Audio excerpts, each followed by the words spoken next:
Pour ne rien manquer, abonnez-vous maintenant. Les vraies voix Sud Radio, le grand débat du jour. Après quelques jours d'émeute, des criminels ont attaqué ma maison avec une voiture bélier, une voiture qu'ils ont visiblement volée. Un procédé d'une rare violence pour attaquer le domicile du maire de l'Haye-les-Roses. Ses enfants étaient là, sa femme a été blessée en voulant sauver ses enfants en bas âge. C'est pas que la maison qu'ils ont attaqué, puisqu'en fait à partir du moment où la lumière s'allume à l'intérieur de la maison, puisque ma femme est réveillée, ils continuent. Et même avec la lumière, ils commencent à faire des tirs de mortier. On parle de tentative d'assassinat. Casser pour casser, répandre la terreur, attaquer les élus, essayer de mettre en danger la République. Jamais j'aurais imaginé mettre en danger ma femme, mes enfants, parce que j'étais engagé au service des habitants. Et depuis mardi, les violences urbaines s'enchaînent et ciblent les élus de la République avec l'attaque à la voiture bélier qui a visé ce week-end le domicile du maire de l'Haye-les-Roses dans le Val-de-Marne. La classe politique dénonce une attaque sur toute la République et des actions qui veulent nuire à la France, Philippe. Oui, Vincent Jeanbrun, le maire visé par l'attaque à la voiture bélier, appelle à un sursaut républicain. Écoutez ce qu'il a dit. On a tous un morceau de République en soi.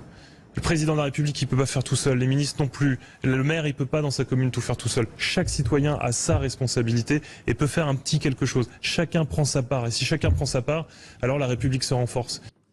Attaquer un maire, est-ce que c'est s'en prendre à la démocratie, à la République, à la France ou les trois? On vous pose cette question, puisqu'un maire, il bénéficie du suffrage démocratique, il représente la République et il représente aussi la France. La preuve, il y a le drapeau tricolore sur les mairies. Vous pensez que c'est une attaque contre la démocratie, la République, la France ou contre rien du tout? Ou les trois? Venez nous le dire au 0826 300 300. De toute façon, pour l'instant, c'est plus les 3 à 53% et la France à 32%. Notre invité, Éric Ménassi, président des maires de l'Aude et coprésident du groupe de travail sur la gestion des risques de l'AMF, l'Association des maires de France. Bonsoir, merci d'être avec nous en direct. Merci d'avoir accepté notre invitation. D'abord, un tour de table sur ces attaques contre les maires. Philippe, la République, la France, la démocratie ou les trois? Justement, Cécile et Philippe, on pourrait faciliter la réponse en disant que les trois sont concernés. Et je pourrais même dire, vous êtes très aimable de créditer ces gens qui attaquent les mairies d'une sorte de dessein politique, parce qu'on pourrait considérer que c'est simplement des malfaisants qui décident de s'en prendre à tout ce qui est officiel. Mais s'il fallait répondre, et il faut le faire, précisément à votre interrogation, je dirais que l'attaque des mairies, et c'est une donnée très intéressante par rapport aux émeutes de 2005, eh bien, je dirais qu'elles attaquent à la fois la République, qui est la forme que prend la démocratie chez nous, et la France, bien sûr, avec la présence du drapeau français. Je laisserai de côté, si vous le permettez, la démocratie. Donc, encore une fois, si ces malfaisants ont un dessein politique, j'insiste là-dessus parce que je crois qu'il ne faut jamais sous-estimer la bêtise, à mon avis, et la méchanceté. Mais je dirais qu'en effet, c'est la République et la France qui sont attaquées parce que ce sont des symboles très forts de notre pays. Virginie Calmès, vous qui avez été maire adjointe dans une grande ville, Bordeaux. Je souscris totalement à ce que vient de dire Philippe Bilger. Je pense que c'est un peu les trois, mon général, mais les deux tout particulièrement. Et peut-être y a-t-il quand même un dessein derrière tout ça, de déstabilisation de nos démocraties, et j'irais même un peu plus loin quand même, avec pourquoi pas de l'ingérence étrangère. On a tous été un peu choqués quand même que l'Algérie s'immisce dans le deuil de Naël. Mais j'y vois, moi, une deuxième explication qui est un refus de l'autorité. Quand j'étais gamine, les filles voulaient devenir maîtresses d'école, les garçons voulaient devenir policiers ou gendarmes. Ou pompiers. Ou pompiers, voilà. Et je pense que si c'est une explication qui vaut ce qu'elle vaut, mais je crois qu'il y avait une figure d'autorité, de respect. C'était un peu ceux qui avaient l'autorité, et quand on est enfant, on respecte l'autorité. Contrairement à ce qu'on croit, tous les pédopsiles disent il faut un cadre pour les enfants. Il faut justement pas les laisser grandir comme des herbes folles, comme disait tout à l'heure le préfet. Et je pense qu'aujourd'hui, on est très clairement dans une attaque de l'autorité et de toutes les figures qui sont censées incarner l'autorité. Il me semble que les maires font partie de cela. Les policiers, quand même, on n'a jamais vu ça. Là encore, quand j'étais gamine, on avait, entre guillemets, ce qu'on appelait la peur du gendarme ou la peur du policier, même quand on était un honnête citoyen, mais on faisait toujours attention, notamment sur même le kilométrage en voiture. Aujourd'hui, on sent qu'il y a un rejet de l'autorité et ça pose, à mon avis, une question fondamentale, mais on y reviendra, sur l'éducation. C'est ça. Régis Maillot. Alors, attaque contre démocratie, République ou la France, ou les trois. Oui, bon, les trois, ce sont ces trois entités qui sont au mieux inconnues, au pire ONI, donc grosso modo.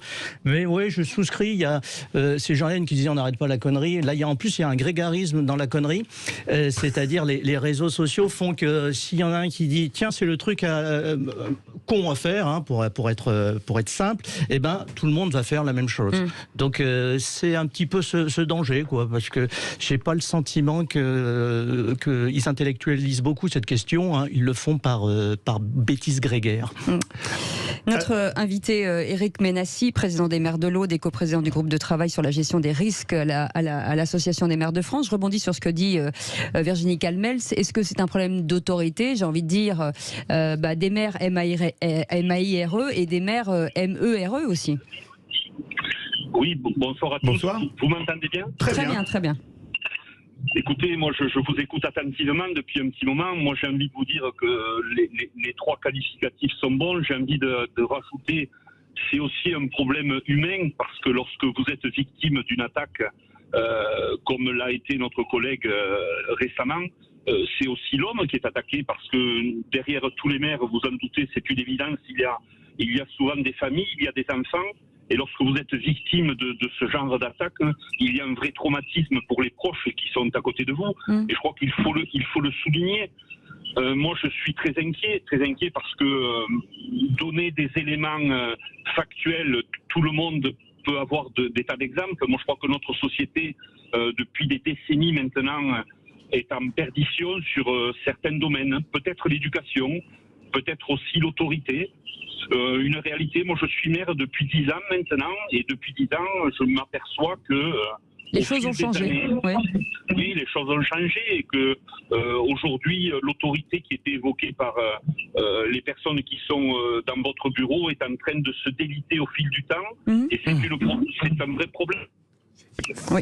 Philippe Bilger veut réagir. Restez avec nous, Éric Ménassi. Monsieur le maire, est-ce que le fait que, de manière tout de même très organisée, ces émeutes ont attaqué un grand nombre de mairies, alors que ça n'était pas toujours le cas, même si des élus, évidemment, sont agressés, et c'est très préoccupant depuis des années. Est-ce que ça ne veut pas dire qu'il y a une politisation accrue de cette attaque contre les mairies? Est-ce que ça ne révèle pas quelque chose de très partisan? Attaquer une mairie, c'est attaquer l'autorité de l'État. Attaquer une mairie, c'est attaquer la démocratie, c'est attaquer la République et c'est attaquer notre pays. La difficulté dans ce genre de situation, c'est l'excès. Je crois qu'il faut arriver à avoir de la lucidité dans la lecture des événements. Et je sais que c'est difficile. Quand vous êtes submergé par l'émotion, il est très difficile de faire preuve de retenue et de lucidité. Moi, j'ai l'intime conviction que la majorité de nos concitoyens condamnent ces actes, et que ces actes sont perpétrés par une minorité de personnes. J'en suis persuadé. Et je ne veux pas sombrer dans une politique de la terreur qui rendrait à notre société des côtés sombres que je ne veux pas voir. Ceci étant, je crois que nous devons prendre conscience qu'il y a un défaut d'autorité aujourd'hui, et que dans la mesure que je souhaite que notre République prenne, il faut aussi que la fermeté redevienne au centre de la République. Virginie Calmels, vous avez constaté, vous qui avez été premier maire adjoint d'une grande ville comme Bordeaux, ce délitement au fil des années? Oui, je crois qu'on le constate tous, dans quelles que soient nos fonctions, à la fois comme élu local évidemment, mais plus généralement dans la société. D'abord, c'est les petites incivilités auxquelles on est confronté quotidiennement, une perte de valeur et j'aurais tendance à dire d'éducation. C'est pour ça que c'est très intéressant d'avoir Patrick, notre auditeur, qui a été chef d'établissement, parce qu'il me semble que c'est ça le cœur du sujet, c'est qu'on a aussi ôté à un certain nombre de personnes leur responsabilité ou la réelle filière, la filiation d'autorité, et notamment les chefs d'établissement qui ne sont pas en capacité, parce qu'on leur a ôté ce pouvoir, de sanctionner notamment, parce que ça commence souvent, ces incivilités, cet irrespect ou cette violence, dès l'école, en ne respectant pas son maître ou sa maîtresse, voire en étant violent dans l'enceinte même d'un collège ou même d'une école primaire. Et je pense que l'éducation est clé. 0826 300 300, la réponse, Patrick. Vous êtes avec nous ? Oui, je suis avec vous. Alors forcément, écoutez, on a envie de se tourner vers vous, c'est sûr. Moi, j'étais un chef d'établissement qui était, l'inspection académique, j'étais qualifié d'un principal terroriste. Effectivement. Je vous explique, parce que moi, toute transgression était suivie d'une sanction. Bravo. Voilà. Et s'il fallait faire des conseils de discipline, dans ma carrière, j'en ai fait 105. Ça ne m'a jamais dérangé. Ça ne m'a jamais dérangé de faire des conseils de discipline. Le problème des chefs d'établissement, c'est que le pouvoir, nous l'avons. Nous pouvons faire des choses. Seulement, la hiérarchie horreur des vagues. Celui qui amène le problème devient le problème. Oui, mais est-ce qu'il est normal que vous deviez vous substituer aux parents ? C'est-à-dire que c'est pas à vous d'éduquer les enfants non plus. Mais alors à ce moment-là, il faut changer le nom, il ne faut plus l'appeler éducation nationale, il faut l'appeler instruction publique. Mais je suis tout à fait d'accord avec vous. Je suis tout à fait d'accord avec vous. L'éducation dépend d'abord des parents. Voilà. Philippe, quand on dit que les enfants, ce que disent les psys, qu'un enfant ça s'élève entre 0 et 4 ans et qu'après ça devient compliqué, on l'a entendu. C'est très vrai, mais je n'ai pas envie d'aller au secours des parents négligents ou même parfois gravement fautifs. Mais il faut bien voir que lorsqu'on aime passionnément les enfants et qu'on cherche à les éduquer correctement, ça demande un investissement, j'allais dire même mental, constant. Et donc, il y a des parents qui démissionnent, et j'ajoute, on en a déjà parlé il y a quelque temps, je suis très compatissant pour les parents au sein des familles où ce sont les enfants qui font la loi. Combien de parents démissionnent parce que ce sont les enfants qui deviennent des parents théoriques. Et ça devient extrêmement préoccupant. Régis Maillot. Oui, alors est-ce que c'est uniquement une question d'éducation, parce que l'éducation positive, etc., c'est quand même beaucoup des théories dans des quartiers un peu chics, plutôt bobos, l'éducation, bonjour, merci, au revoir déjà, oui, peut-être. Je suis basique, mais... Ça, c'est important, mais ce qu'on dénonce souvent, le laxisme, on le voit plutôt dans le côté Montessori. Donc il y a peut-être d'autres explications que l'éducation. Il y a peut-être une envie d'être... il y a une violence aussi de la société, une violence des images, une violence des réseaux sociaux, des jeux vidéo, qui font que tout est très simple. Eric Ménassi, je reprends, pardon Philippe David, je reprends un verbatim de Jean-Luc Mélenchon qui dit: tout le monde est responsable d'une situation qui est d'abord une maltraitance sociale géante dans certains quartiers de notre pays. C'est épuisant de responsabiliser en permanence les uns et les autres sur le comportement de certains. C'est épuisant d'avoir des donneurs de leçons qui n'ont jamais les uns et les autres pratiqué au quotidien le rôle d'un élu local. Je crois qu'il faut faire preuve d'un peu de retenue et d'humilité. Être au quotidien dans le monde rural ou dans le monde périurbain, c'est être confronté à une réalité, c'est pas être confronté à des idéologies ou à des dogmes politiques. Je vous assure que ce qui exaspère le plus les élus locaux aujourd'hui, c'est autant les incivilités qui n'ont cessé d'augmenter que ces théorèmes dictés par certains hommes politiques. C'est épuisant, je vous assure, épuisant. Virginie Calmels veut réagir. Oui, moi j'ai salué ce que Éric Dupond-Moretti a dit, justement, en disant attention, maintenant, il va falloir aussi que les parents soient responsables de leurs enfants et voire payent, parce que derrière, ça, je le salue. Mais d'un autre côté, je trouve quand même qu'on a trop dit c'est aux parents d'élever leurs enfants, en oubliant que c'est là qu'il y a les plus grandes inégalités sociales. Et moi, je reste convaincue qu'on a la chance de naître dans des familles où on vous apprend la notion du bien et du mal et où, certes, c'est beaucoup d'investissement, mais au moins vous entendez qu'il faut se lever dans le bus devant une personne âgée ou qu'on dit bonjour et merci.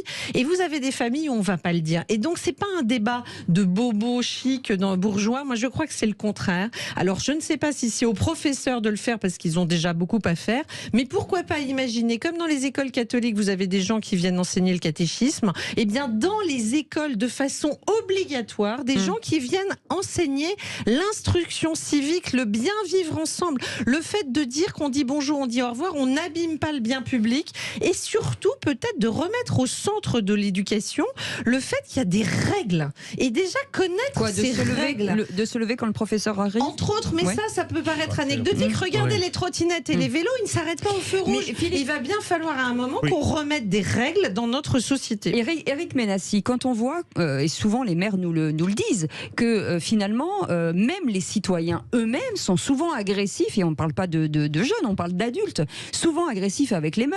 Avec les maires, on les interpelle, on les engueule, ce qui n'était pas le cas avant. Aujourd'hui aussi, il y a une espèce de violence chez l'adulte. Pour reprendre une phrase du président de l'AMF, les maires sont des praticiens du quotidien. Oui. Nous prenons une trentaine de décisions quotidiennement. Ces décisions, elles partent de la décision la plus anodine à des décisions d'urbanisme. Aujourd'hui, quand je vous disais dans mon propos que la société s'était bloquée, radicalisée, on a une vraie agressivité, vous avez raison, même chez les adultes, qui viennent en mairie parce qu'ils ne comprennent pas une décision. Aujourd'hui, les élus locaux, que font-ils? Ils essaient d'appliquer l'intérêt général.